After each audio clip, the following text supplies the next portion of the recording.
Hello good morning everybody, कैसे हो आप सभी। तो आज गाइस मम्मी जा रही है घर। तो अभी हम लोग बहुत ज़्यादा बिजी है, मैं किचन में हूँ, मम्मी भी इधर काम कर रही है। अभी मम्मी के लिए खाना जो बनाना है ना, मतलब ट्रेन के लिए, तो वो यहाँ से ही बना कर देंगे। 2 दिन लगेंगे घर जाने में, तो 1 दिन तो चल जाएगा, फिर अगले दिन ट्रेन का ही मंगवा लेंगे, वहीं पर मैं ऑर्डर कर दूँगी यहाँ से, तो वहीं खा लेंगे। पर 1 दिन के लिए मैं सोच रही हूँ कि बना दूँ कुछ कुछ। तो अभी मैं कुछ कुछ चीज़ें बना रही हूँ और कृषि को भी पकड़ रही हूँ बीच बीच में। कृषि भी इतना ज्यादा तंग कर रहा है ना, तो कभी मम्मी पकड़ रही है, कभी मैं पकड़ रही हूँ, वो अकेले रह ही नहीं रहा है। तो अभी मैं बहुत ज्यादा बिजी हूँ, टाइम भी बहुत ज्यादा हो गया है, अभी 12 बजने वाले हैं ना। तो ऋतिक आए हैं और फौजी साहब तो क्लास करते हैं अपना, वो तो आएंगे ही नहीं। और 1:50 में गाड़ी है, पर पता नहीं कैसे इतना जल्दी टाइम बीत गया। मम्मी लगभग यहाँ 3 महीने रही दोबारा से जो आई, और 1 महीने से ऐसा लग रहा था ना कि टाइम का कुछ पता ही नहीं चल रहा था, कब सुबह से शाम हो जाती थी कुछ भी पता नहीं चलता था। 1 महीने से तो दिन गिन रही थी, अब 20 दिन बचे, अब 21 दिन बचे, और कब बीत गया कुछ पता ही नहीं चला। मेरा तो मूड बहुत दिन से ऑफ है, क्योंकि कृषि को संभालना अकेले बहुत मुश्किल है। ऐसे कोई भी छोटे बच्चे को संभालना मुश्किल हो जाता है अकेले, और फौजी साहब का आजकल क्लास रहता है, तो और भी वो बहुत ज्यादा बिजी है, तो और भी ज्यादा मुश्किल होगा मेरे लिए। मम्मी सब कुछ कर देती थी, कृषि का तो सब कुछ कर देती थी, मैं तो बहुत कम ही करती थी। आज भाई भी आने वाला है, वो पहले ही बोल के रखा था मेरे लिए आलू पराठा बना के रखना, तो मम्मी सुबह सुबह उसके लिए आलू पराठा बनाई, और मैं इधर मशरूम बना रही हूँ, और भी चीजें बनेगी इसके बाद का मैं कर लूंगी। अभी तब तक तो मम्मी आलू पराठा बना दी, और मम्मी खीर बना रही है। मम्मी खीर बहुत अच्छा बनाती है, तो ये तो मम्मी ही बनाएगी। मशरूम के लिए मसाले इधर पकने डाल रही हूँ, जब ये तेल सेपरेट कर देंगे तो हो जाएगा मसाला रेडी हमारा। और इधर मशरूम को फ्राई करके रख ली हूँ, और इधर दाल पूड़ी के लिए दाल को मैं अच्छे से फ्राई कर ली हूँ, मसाले और जीरा अदरक वगैरह के साथ।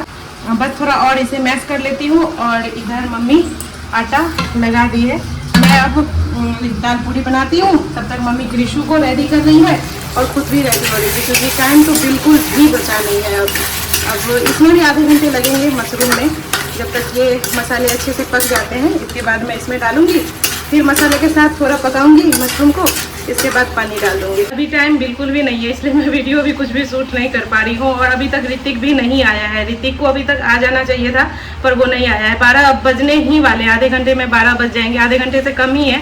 और 1 बजे मुझे लगता है स्टेशन पहुँच जाना चाहिए, क्योंकि 1:50 में गाड़ी है और जाम भी बहुत लगता है। ऋतिक भी अभी नहीं आया है, और फौजी साहब तो क्लास करते हैं, तो फौजी साहब अपना क्लास में है, वो स्टेशन पर पहुंचने का कोशिश करेंगे, इसलिए वो आज बाइक से गए हैं क्लास। नहीं तो ऐसे उनके लिए गाड़ी जो आती है उससे जाते हैं, क्योंकि वो अगर गाड़ी से आते ना तो 2-2:30 बज जाते हैं आते आते। अपने गाड़ी से गए हैं तो 1 बजे वहाँ छोड़ता है, तो 1:30 बजे तक तो स्टेशन उनको पहुँच जाना चाहिए, इसलिए आज वो गाड़ी से गए हैं अपना, मतलब अपने स्कूटी से गए हैं। देखती हूँ पहुँच पाते हैं कि नहीं। अब मैं जल्दी जल्दी कर लेती हूँ, दाल पूड़ी बना लेती हूँ, मम्मी तब तक उधर रेडी कर रही है सब कुछ। नहीं ज़्यादा तो 10-15 तो मैं बना लूँगी, कम से कम मम्मी लेके चले जाए उतना, फिर इसके बाद में मैं बनाने का कोशिश करूँगी। दाल वाली पूड़ी देखिए कितने अच्छे से बन रहा है, एकदम से फूली फूली। मुझे लगा था मैं बना भी पाऊँगी कि नहीं, पर मम्मी उधर बहुत ज़्यादा बिजी है, तो सोची चलो बनाते ही हैं, जल्दी से काम हो जाएगा। अभी गई मम्मी का बोतल भी आ गया। कैंटीन तो हम लोग कितना कैंटीन घूमे, पर मिल ही नहीं रहा था, तो आज ऑनलाइन ही मंगा लिए थे, कल ही ऑर्डर किए थे, आज आ गया था। तो ये 2 लीटर का है पूरा कैंटीन, कितना कैंटीन घूम लिए, सारे जगह 1-1 लीटर का था, 2 लीटर का कहीं भी नहीं था। ऋतिक भी गई आ गया है, और इधर सो रहा है। क्या मशरूम बना लिए, दाल पूड़ी बना लिए, हाँ सब कुछ। इतना मैं जल्दी सब कुछ की। अभी टाइम है थोड़ा, तो हम लोग इधर बैठे हुए, मम्मी उधर अपना पैकिंग थोड़ा बहुत कर रही है, जो बाकी का बचा हुआ है। क्या हमको लगा मम्मी पैकिंग कर रही है। फौजी साहब भी आ गए, मुझे लगा था उनको लेट लगेगा आने में। 12:30 बजे ही वो भी आ गए, मुझे लगा मम्मी पैकिंग कर रही है। मम्मी खीर ना दी खाएगा अभी, खा लेते हैं, वही खा रहे। ये मइयो आप कहिया आएंगे? मम्मी है तो सब रिश्तेदार के छाती पर सांप लग जाए। मम्मी की खीर भी बनाई थी, यम्मी यम्मी सा। मम्मी का खीर बहुत अच्छा लगता है, मम्मी जब बनाती है ना, हाँ कुछ नहीं भी डालती है ना, तब भी बहुत अच्छा लगता है। कृषि सो के उठ चुका है, और मम्मी को जाते जाते भी चैन नहीं है, अभी भी पूरा कपड़ा समेट कर जा रही है। मेरे कपड़ा सुखाई, सुबह ही मेरे भी कपड़े धोई थी, अपने भी कपड़े धोई थी खूब सारा, फिर अब सूख चुका है तो सबको मोड़ के रख रही है। अभी तक तुम बाबू का क्यों कपड़ा नहीं धोई होगी? नहीं, यहाँ कभी नहीं धोए। नहीं धोई घर पे ही धोए थे। धोई होगी। ससुराल में कौन धोता था? ससुराल में क्या तो उसकी धुएं पड़ता नहीं सकती। हाँ, अब तो सब काम करेगा। मम्मी नहीं, देखो मम्मी थी तो मम्मी पे छोड़ देते थे। किसी को भी मम्मी पे लगता ही है, मम्मी पर ही लगता है कि कर देगी मम्मी, दूसरे पर नहीं उतना किया जाता है शौक। अब सब चीज हम ही करेंगे। ये लड़का जिसे कृष्ण ऐसे ही गौर से देखेगा।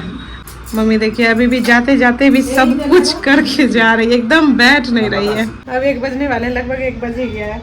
मैं इतना जल्दी जल्दी की, अब ये लोग बैठे हुए। मम्मी को दो दूध बनल चूरना। मैं भी स्टेशन पर जा रही हूँ, स्टेशन तक छोड़ने के लिए, पर बैग पता नहीं आएगा कि नहीं, क्योंकि ये लोग बाइक से ही जाने का सोच रहे हैं। ये देख रहे हैं कुछ छूटा तो नहीं मम्मी का अंदर अंदर से निकाल कर। लास्ट टाइम मम्मी कृष्ण को दूध पिला रही है, मतलब अब घर जाएगा तभी ना दूध पिलाएगी। मम्मी कृष्ण को दूध भी पिलाती थी यार, मम्मी कितना कुछ करती थी। मुझे बहुत परेशानी होगा और ये सब चीज़ मैं बहुत मिस भी करने वाली हूँ। मैं बस दूध निकाल करके पंप करके दे देती थी, या कभी फार्मूला देती थी तो बना करके दे देती थी। ए लड़का, ये अपने मामा को देख रहे हैं, मामा भी इसका फोटो ले रहे हैं। अब हम लोग निकल रहे हैं, मैं इनके पीछे बैठूंगी कृषि को लेकर के। एक बैग इसमें आ गया, एक बैग उधर है। चल मम्मी, स्टेशन हम लोग पहुंच गए हैं। मम्मी तो कृषि को छोड़ ही नहीं रही है। कृषि के बिना भी बिल्कुल भी मम्मी को मन नहीं लगेगा, बार बार वही चीज़ बोल रही है। क्या करे, घर पे भी बहुत सारा काम है, खेती वगैरह आ जाता है। पापा अकेले हैं, रोशन अकेले है। रोशन का इधर तबीयत भी बहुत ख़राब है, टाइफाइड हो रखा है। कल ही डॉक्टर से दिखा के आया है, तो वो भी बीमार है, तो जाना तो पड़ेगा ही। रोशन पापा इतना मैनेज कर लिया वही बहुत है, नहीं तो इतना कौन मैनेज करता है। हमें गाइस लेट भी हो गया, प्लेटफॉर्म नंबर 7 पे है, ये तो 1 ही है। अब हम लोग 7 पे जा रहे हैं, इधर से शॉर्टकट। कृषि का सूच भी खुल गया। क्या है गाड़ी, ये स्टेशन में एकदम सुरंग से है। हम लोग एकदम जैसे चलते हैं ना उस लेवल से एकदम नीचे आए सुरंग में, और फिर अब ऊपर जा रहे हैं। स्टेशन ये बहुत अच्छा है, और थक भी गए। कभी नीचे जा रहे हैं सुरंग में, कभी ऊपर जा रहे हैं। मम्मी लोग पीछे ही है, फौजी सब आगे हो गए, मैं बीच में हो गई। तो ट्रेन में फाइनली हम लोग आ गए हैं गाइस। 10 मिनट के बाद ये खुल भी जाएगा, एकदम टाइम से खुल रहा है। मम्मी को घर जाने में 2 दिन लगेंगे, पूरा 2 दिन लगेंगे। तो अभी बेंगलोर से सीधा मम्मी सहरसा जाएगी डायरेक्ट, बीच में कहीं भी चेंज नहीं करना है, डायरेक्ट सहरसा जाएगी। और सहरसा से मेरा घर है मधेपुरा, तो वहाँ जाने में 1 घंटे लगते हैं। तो सहरसा पापा रिसीव कर लेंगे, इसके बाद मम्मी पापा अपना मधेपुरा चले जाएंगे। और मम्मी ट्रेन का सफ़र पहले भी अकेले की है, तो कोई प्रॉब्लम नहीं आएगी। खाना पीना जो भी है और बीच में ऑर्डर भी कर देंगे 1 दिन के बाद, तो कोई भी प्रॉब्लम नहीं आने वाला है। और मम्मी सफ़र की ही है, तो अकेली भी मम्मी जा सकती है। और मुझे मम्मी को छोड़ने का बिल्कुल भी मन नहीं कर रहा है, इसलिए मैं इतने सारे वीडियो शूट कर रही हूँ ना। मुझे पता है मैं सारे वीडियो डिलीट कर दूंगी कुछ को रखकर, क्योंकि मेमोरी फुल हो जाता है फ़ोन का। पर मैं कभी कभी सोचती हूँ सोशल मीडिया एक तरह से कितना अच्छा है ना, है बुरा भी, पर एक तरह से अच्छा है कि मेमोरी सेव हो जाती है, क्योंकि फ़ोन में उतना तो रहता नहीं है और आपके दिमाग में भी उतना बात नहीं रहता है। इसलिए भी मैं कृषि के वीडियो बनाती हूँ, क्योंकि मतलब उतना याद नहीं रहेगा, छोटा से कैसे बड़ा हुआ हर एक चीज़ उस पर। तो मुझे ये सब मैं सोचती हूँ कभी कभी कि अच्छा है एक तरह से, कि कभी भी हम किसी भी एज में देख सकते हैं। तो मम्मी का मैं खूब सारा वीडियो निकाल रही थी। मम्मी को छोड़ने का बिल्कुल भी मन नहीं कर रहा है। मैं अंदर से इतना ज़्यादा इमोशनल हो रही थी ना, पर बाहर शो नहीं कर रही हूँ, क्योंकि कैमरे के सामने रोना मुझे अच्छा नहीं लगता है, और किसी के सामने भी रोना अच्छा नहीं लगता है। मैं सिर्फ अपने मम्मी, हस्बैंड और जो मेरे बहुत खास है उनके पास ही रो सकती हूँ। ऐसे मैं कभी किसी के पास नहीं रोती हूँ। मम्मी को भी कृषि को छोड़ने का बिल्कुल भी मन नहीं कर रहा था। मम्मी भी अंदर अंदर बहुत टूट रही थी कि कृषि कैसे, और उनको चिंता भी हो रहा था कि मैं संभाल पाऊंगी कि नहीं। तो बार बार मुझे समझा भी रही थी इसका देखभाल अच्छे से करना। मम्मी पूरे 6 महीने कृषि का पूरा देखभाल की है, उसके मालिश, उसके कपड़े धोने, मतलब हर एक चीज़ मम्मी कृषि का की है, सब कुछ मम्मी की है। तो इस वजह से मम्मी को बहुत ज़्यादा लगाव भी हो गया। वैसे भी लगाव तो होता ही है, नानी मम्मी दादी सबको लगाव होता ही है बच्चे से, पर मम्मी को कुछ ज़्यादा और हो गया क्योंकि बहुत अधिक मम्मी ही संभाली है, तो इस वजह से ऋतिक भी मम्मी का बेड वगैरह लगा दिया है कि आराम से लेटे लेटे जाएगी। तो एसी वाला है तो कोई प्रॉब्लम नहीं है। लास्ट में हम लोग लिए खूब सारा सेल्फी और अब देखिए ट्रेन निकल गई है। मम्मी इधर से बाय बाय कर रही है। एसी वाला वो जो खिड़की होता है ना, इधर से आप नहीं देख सकते हो पर उधर से सब कुछ दिखता है, तो इधर से मम्मी दिख नहीं रही थी पर मम्मी थोड़ा थोड़ा दिख रहा था, बाय बाय कर रही थी। कितने लोगों की तो ट्रेन ही छूट गई। अभी पेंट्री वाले सब इतना जल्दी जल्दी में चढ़े ना, अपना सामान छोड़ करके, दूध वगैरह जो भी थे उसके पानी जो भी थे वो पटरी पर आ गया सब कुछ। तो अब हम लोग जा रहे हैं, निकल रहे हैं घर के लिए और बाइक से ही निकलेंगे, बाइक से ही आए थे।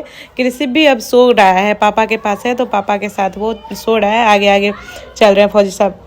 ऋतिक भी अब गाइस जा रहा है। मैं बोली उसको रुकने के लिए, कम से कम आज भर तो रुक जाओ क्योंकि आज बिल्कुल भी अच्छा नहीं लग रहा है, घर भी सुना सुना सा लग रहा है। फौजी साहब भी अभी चले गए हैं, पर 2-3 घंटे वो रहा, कृषि के साथ भी खेला। अब बोल रहा है अगले वीक आ जाऊंगा, अगले वीक आ जाऊंगा कृषि से मिलने के लिए। तो चलो जा रहा है, कोई बात नहीं। जब वो नीचे चले गया तब याद आया, फेस वॉश तो भूल ही गया हूँ, तो ये मैं लेकर जा रही हूँ। अब ये मैं कैंटीन से ही ली थी उसके लिए। कल तो गाइस मम्मी के जाने के बाद इतना ज़्यादा मूड खराब हो गया ना मेरा कि मैं कुछ भी आगे का ब्लॉग शूट नहीं कर पाई। बिल्कुल भी अच्छा नहीं लग रहा था। मैं सोच रही थी ऋतिक भी रुकेगा, तो वो भी 2-3 घंटे के बाद चले गया था और फिर फौजी साहब भी ड्यूटी के लिए चले गए थे। उस टाइम तो और भी बेकार सा लगता था। खैर फौजी साहब जल्दी आ गए थे कल ड्यूटी से, और कृषि बस रात में परेशान किया था, थोड़ा बहुत ज़्यादा रो रहा था, और बाकी सब सही था। जल्दी जल्दी मैं काम कर ली थी। कल रात का खाना भी बहुत जल्दी मैं बना ली थी। और अभी मैं सुबह सुबह उठी हूँ 5:30 के आसपास, शायद 5 बज रहे थे। उस टाइम फौजी साहब का नाश्ता बना करके दी। वो आजकल क्लास जाते हैं, मैं पिछले ब्लॉग में बताई थी। तो क्लास जाते हैं तो उसके लिए खाना का ज़रूरत होता है क्योंकि बहुत जल्दी जाते हैं और दोपहर 2-2:30 बज जाते हैं उनको आते आते। कृषि के लिए अब मैं सोच रही हूँ खाना बना लूँ और सुबह सुबह झाड़ू सब सफाई वगैरह सब कुछ कर ली। इतने टाइम तक ना मैं सोती रहती थी, सोती तो नहीं, फीडिंग करवा करके मैं सो जाती थी। कृषि को फीड करवा करके मैं सो जाती थी और मम्मी सारा कुछ संभालती थी। किसी ने पूछा था आप कब ब्रेस्ट फीड करवाते हो, कब खाना खिलाते हो, तो मैं सुबह सुबह फीड करवा देती हूँ एक बार। इसके बाद वो उठता है तो फिर मैं उसको कुछ खिला देती हूँ। अभी तो 2 बार खा लेता है सुबह शाम करके, कभी कभी मैं 1 बार भी देती हूँ। कृषि भी उठ चुके हैं। हे कृषु से हेलो हेलो। मुंह बजाती हूँ ना मैं तो मुझे गौर से देखेगा। क्या कर रहे हो, क्या कर रहे हो? कुछ ज़्यादा नहीं सो गए आप कृषु? खूब सोए हो। अब अपने टॉयज में लगा हुआ है वो। अरे मुंह में नहीं लेते इसको, गंदी बात। कल से कृष्ण ना बोलने का पूरा कोशिश कर रहा है। ऐसे पहले भी करता है, बहुत पहले से करता है, पर कल से थोड़ा ज़्यादा ही करने लगा है। कृष्ण बोलो अभी क्या बोल। नहीं, मुंह में नहीं लेते बेटा, चलो दूसरी चीज़ से खेलो। चलो मूंग की दाल, थोड़े से मोरिंगा और टोमेटो को मैं पहले ही बॉईल करने के लिए डाल दी थी। ये बॉईल हो गए हैं, 2-3 सीटी लगाना है बस। अब टोमेटो के छिलके में हटा ली हूँ और मोरिंगा के पल्प में बाहर निकाल ली हूँ। अब जब ये पल्प निकाल करके मूंग की दाल और तीनों को मैं अच्छे से अब ग्राइंड कर लेती हूँ, प्यूरी फॉर्म में बना लेती हूँ क्योंकि कृषि अभी 6 मंथ का ही है तो प्यूरी फॉर्म में ही खाता है वो, तो उससे चॉकिंग का खतरा भी नहीं रहता है। और ये बहुत ही ज़्यादा हेल्दी है क्योंकि बेबी के लिए मूंग का दाल सबसे सेफ होता है, बहुत लाइट होता है। टोमेटो में विटामिन सी होता है और मोरिंगा में कैल्शियम बहुत ज़्यादा होता है, तो ये बहुत अच्छा है फूड है। आज कृषु को भी बिल्कुल भी अच्छा नहीं लग रहा है, वो पूरा दिन सोया ही हुआ है। सुबह 8:30 बजे मैं उठाई उसको और इसके बाद 10 बजते बजते वो सो गया। 1-1.5 घंटे ही खेला, 10 बजते बजते सो गया। फिर शाम में सीधे 4:30 बजे उठा। बीच में मैं उठाई भी नहीं और वो खुद से भी नहीं उठा। 4:30 बजे वो भी उठा नहीं, मैं ज़बरदस्ती उसको उठाई। और फिर अभी खेलते खेलते अभी 6:30 बज रहे हैं, तो 2 घंटे लगभग खेला और फिर से सो गया। मतलब इतना तो वो नहीं सोता था, अभी कुछ ज़्यादा ही आज सोया हुआ है। मुझे लगता है उसको भी अच्छा नहीं लग रहा है, मम्मी को नहीं देख रहा होगा ना, तो वो भी अंदर अंदर उसको अच्छा नहीं लग रहा होगा। सब्जियां भी आ गई है इधर, तो कुछ अच्छा सब्जियां कुछ मिलता नहीं है। एक फूल गोभी है जो हमेशा ही मिलता है, कोई भी सीजन हो। सहजन भी हमेशा ही मिलता है। खैर सहजन का टेस्ट मुझे अच्छा लगता है यहाँ का। कृषु अभी सो रहा है और ये पढ़ाई कर रहे हैं अपना। किचन के सारे काम हो गए कंप्लीट। किचन भी मैं पूरा साफ कर ली और खाना भी बन गया। मैं बस करेले का सब्जी बनाई और रोटी बनाई। ऋषु को उठाई पर ये लड़का उठा नहीं। अब छोड़ ही देती हूँ, ज़बरदस्ती का क्या जगाना। अब मैं बेड बना लेती हूँ सबसे पहले। अभी पूरा बेड भी मैं शाम को नहीं बना पाई थी क्योंकि शाम में जगा हुआ था तो उस टाइम कोई काम नहीं कर पाई थी। बेड भी मैं लगा ली हूँ, कृषु का छुटकू सा बेड। और हमारे तरफ ठंडा हमेशा ही रहता है तो ब्लैंकेट हमेशा ही रहता है मेरे बेड पे। अब कृषु जी के मुझे फीडिंग बॉटल साफ़ करने हैं, तो बॉटल्स 2-3 है और ब्रेस्ट पंप भी है। हेलो कृषु उठ चुका है और हंसते हंसते ही उठा। है कृषु जी, उठ जाइए, निकलिए। कृषु बेबी के लिए एप्पल भी स्टीम कर लिया है। और आज तो ना थोड़ी देर अगर होता तो कढ़ाई जल के खाक हो जाता। देखिए कितना ज़्यादा इसमें जो पानी था ना नीचे वो जल गया और इसका जो मीठापन आता है ना वो नीचे चले गया है। कृषि मेरे बाल इतने नोचता है ना। ये कृषि का एप्पल ग्राइंड कर रहा है इधर। अभी कृषि फुल एक्टिव है। अभी पापा पढ़ रहे थे इसके तो जाके कॉपी फाड़ रहा था। तो अपने सिलिकॉन वाले टॉयज को बाइट कर रहा है। मुझे लगता है इसको दांत आ रहे हैं कि क्या, पर जोर जोर से बाइट कर रहा है। तो गाइस चलिए व्लॉग में कर रही हूँ यही एंड। तब तक अपना ख्याल रखना, bye bye, take care. Krishna Radhe Radhe. वो अपने में व्यस्त है।